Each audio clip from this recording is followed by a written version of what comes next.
Huấn luyện viên Trausier dễ mất chức nếu lại thua Indonesia ở vòng loại World Cup 2026. Huấn luyện viên Philippe Trausier bị một số khán giả chỉ trích, đòi VFF chia tay sau khi tuyển Việt Nam để thua Indonesia và sớm bị loại ở vòng bảng ASEAN Cup 2023. Tương lai của chiến lược gia người Pháp có thể được định đoạt vào cuối tháng 3 năm 2024. Sau hơn 5 năm, tuyển Việt Nam mới phải nhận thất bại trước tuyển Indonesia. Đáng chú ý, huấn luyện viên Philippe Trausier đã phải nhận 2 trận thua khi dẫn dắt bóng đá Việt Nam chạm trán các đội bóng xứ Vạn Đảo. Ở bán kết SEA Games 32, tuyển U22 Việt Nam dưới thời huấn luyện viên Trausier bị U22 Indonesia quật ngã dễ dàng, trở thành cựu vương giải đấu. Trong trận đấu đó, đoàn quân của chiến lược gia người Pháp liên tục bị đối phương vươn lên dẫn bàn.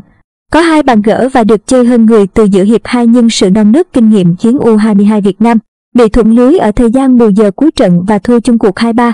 Tiếp tục tin dùng những cầu thủ trẻ trong đội hình tuyển Việt Nam so tài với Indonesia tại vòng bảng ASEAN Cup 2023. Huấn luyện viên Trausier thêm một lần ôm hận trước đội bóng xứ Vạn Đảo. Lực lượng tuyển Việt Nam không thiếu những tuyển thủ kỳ cựu, thành danh từ thời huấn luyện viên Park Hang-seo nhưng không nhiều trong số đó được huấn luyện viên Trausier trao cơ hội thi đấu. Đỗ Hùng Dũng, Đỗ Duy Mạnh, Hồ Tấn Tài, Nguyễn Văn Toàn và Vũ Văn Thanh đều là những hung thần đối với bóng đá Indonesia. Tuy đạt thể trạng tốt nhưng lại không có tên trong đội hình xuất phát của tuyển Việt Nam. Trong đó, Văn Toàn được vào sân từ phút 72, còn Văn Thanh xuất hiện ở phút 89. Indonesia với nòng cốt là những tuyển thủ nhập tịch gốc Tây Ban Nha, Hà Lan, dễ dàng áp đảo tinh thần các cầu thủ non trẻ của tuyển Việt Nam bằng lối chơi pressing tầm cao, tấn công phủ đầu và không ngại va chạm. Nếu không có khả năng cản phá xuất thân của thủ thành Nguyễn Philip, đoàn quân của ông Trausier có thể đã thủng lưới nhiều hơn một bàn. Nhận xét về trận thua của tuyển Việt Nam trước Indonesia, chuyên gia bóng đá Vũ Mạnh Hải cho rằng thất bại lần này bắt nguồn từ những tính toán thiếu chuẩn xác ở cách tiếp cận trận đấu, sử dụng nhân sự và sự điều chỉnh chưa hợp lý trong trận đấu của huấn luyện viên Trausier. Indonesia chưa đủ trình độ trở thành đội bóng mạnh đến mức khiến tuyển Việt Nam hoàn toàn lép vế. Chúng ta hao hụt lực lượng khi Đình Bắc, Tuấn Hải và Văn Tùng không có thể trạng tốt vì bị quá tải, dẫn đến chấn thương. Điều này cho thấy huấn luyện viên Trausier đã đánh giá sai năng lực của học trò, kỳ vọng quá cao vào các cầu thủ trẻ. Dù nỗ lực thi đấu nhưng các cầu thủ này chưa biết cách phân phối sức và cũng không thể hiện được khả năng tốt nhất của mình khi gặp những đối thủ sừng sỏ, ông Hải nói thêm. Trong khi đó, bình luận viên Quang Tùng cho rằng việc trẻ hóa lực lượng là điều nên làm nhưng không biết tận dụng kinh nghiệm, bản lĩnh thi đấu của nhóm cựu binh là một thiếu sót, ảnh hưởng đến thành quả chung. Bình luận viên bóng đá kỳ cựu này cũng thể hiện thắc mắc khi nhiều cầu thủ giàu kinh nghiệm trong danh sách đăng ký thi đấu nhưng không được sử dụng. Nếu tuyển Việt Nam không có kết quả tốt trước Indonesia ở 2 lượt trận vòng loại 2 World Cup 2026 khu vực châu Á vào tháng 3 năm 2024 tới thì chiến lược phát triển bóng đá của ông Trausier sẽ bị ảnh hưởng nặng, ông Tùng nhận định thêm. Nhìn nhận thực tế thì tuyển Việt Nam dưới thời ông Trausier có lối chơi thiên hướng tấn công hiện đại, tiệm cận với các nền bóng đá phát triển trên thế giới. Nhà cầm quân người Pháp cũng sản sinh nhiều tài năng trẻ như Đình Bắc, Minh Trọng, Thái Sơn, Văn Khang nhưng để có thể đủ tầm cỡ thay thế lứa tuyển thủ kỳ cựu hiện tại thì họ cần ít nhất phải rèn luyện thêm 3 năm nữa. Một chiến lược gia lão làng sẽ không dùng quá nhiều cầu thủ trẻ khi có trong tay những người dày dạn kinh nghiệm. Ở Đông Nam Á, trình độ bóng đá của Thái Lan, Indonesia, Malaysia và Việt Nam khá tương đồng nên nếu dùng đội hình giống như U23 đấu tuyển quốc gia thì cầm chắc thất bại. Trong bóng đá, yếu tố kinh nghiệm rất quan trọng. Những cầu thủ như Đỗ Hùng Dũng, Đỗ Duy Mạnh, Hồ Tấn Tài, Nguyễn Văn Toàn hay Vũ Văn Thanh đã thực chiến nhiều, dày dạn trận mạc nên sẽ biết cách để điều chỉnh nhịp độ hoặc chiếm ưu thế khi đấu tay đôi với đối thủ kiểu như Indonesia. Có thể, ông Trausier nhận định trình độ của các cựu binh cũng ngang các cầu thủ trẻ, chuyên gia Vũ Mạnh Hải bình luận. Huấn luyện viên Trausier khích lệ tuyển Việt Nam chơi cống hiến trước Iraq. Huấn luyện viên Trausier có những lời động viên, tiếp thêm nhiều động lực giúp tuyển Việt Nam chơi hết sức ở trận gặp Iraq cuối vòng bảng ASEAN Cup 2023. Chuẩn bị cho trận gặp Iraq, tuyển Việt Nam có buổi rèn thể lực vào sáng ngày 21 tháng 1 trong phòng gym khách sạn. Các tuyển thủ nỗ lực tái tạo nguồn năng lượng tích cực và đặt quyết tâm giành kết quả tốt nhất trước Iraq ở lượt cuối vòng bảng ASEAN Cup 2023.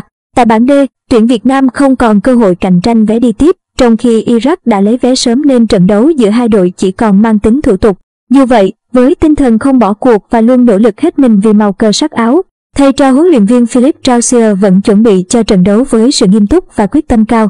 Trước trận đấu chia tay ASEAN Cup 2023, huấn luyện viên Philippe Trausier có những lời động viên chân tình với các học trò. Ông mong các cầu thủ đang ở giai đoạn sung sức nhất của cuộc đời hãy tiếp tục cố gắng phấn đấu trong mọi hoàn cảnh, trước hết là để phát triển bản thân.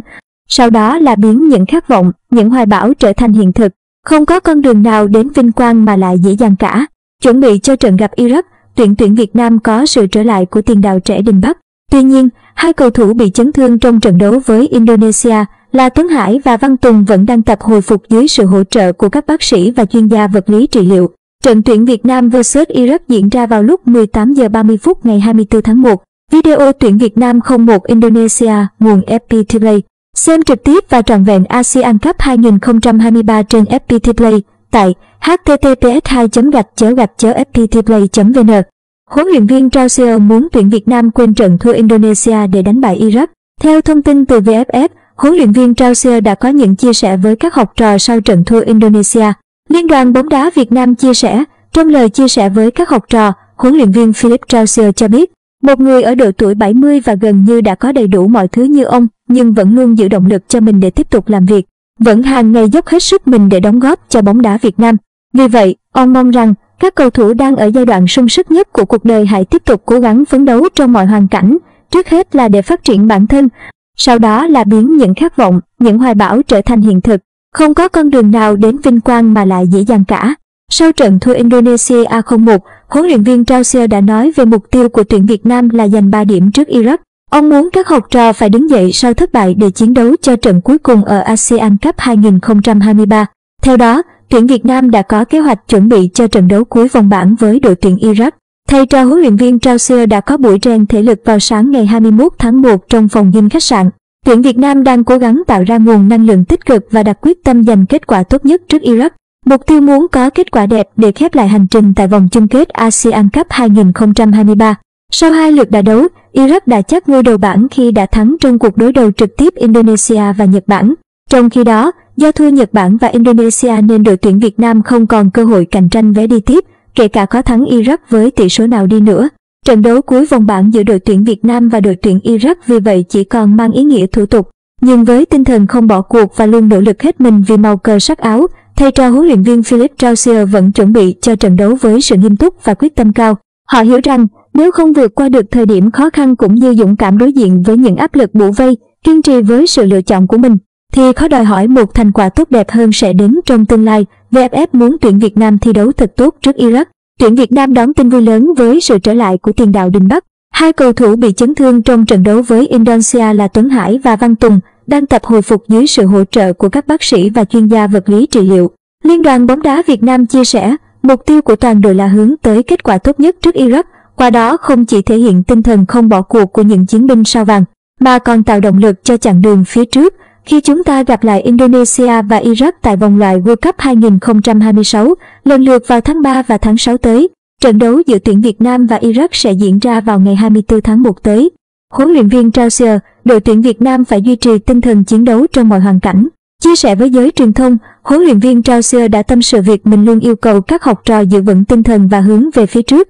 Do vừa trải qua thi đấu, nên huấn luyện viên Philippe Trausier đã chia đội làm 2 nhóm. Nhóm các cầu thủ đá chính trận gặp Indonesia tập kim và hồi phục tại khách sạn. Nhóm các cầu thủ còn lại ra sân tập để tiếp tục rèn kỹ chiến thuật, duy trì nền thể lực nhằm chuẩn bị cho trận gặp Iraq diễn ra vào ngày 24 tháng 1 tới. Huấn luyện viên Philippe Trausier cho biết, việc đội tuyển Việt Nam để thua Indonesia trong trận đấu quyết định đến cơ hội đi tiếp tại bảng B là kết quả gây thất vọng.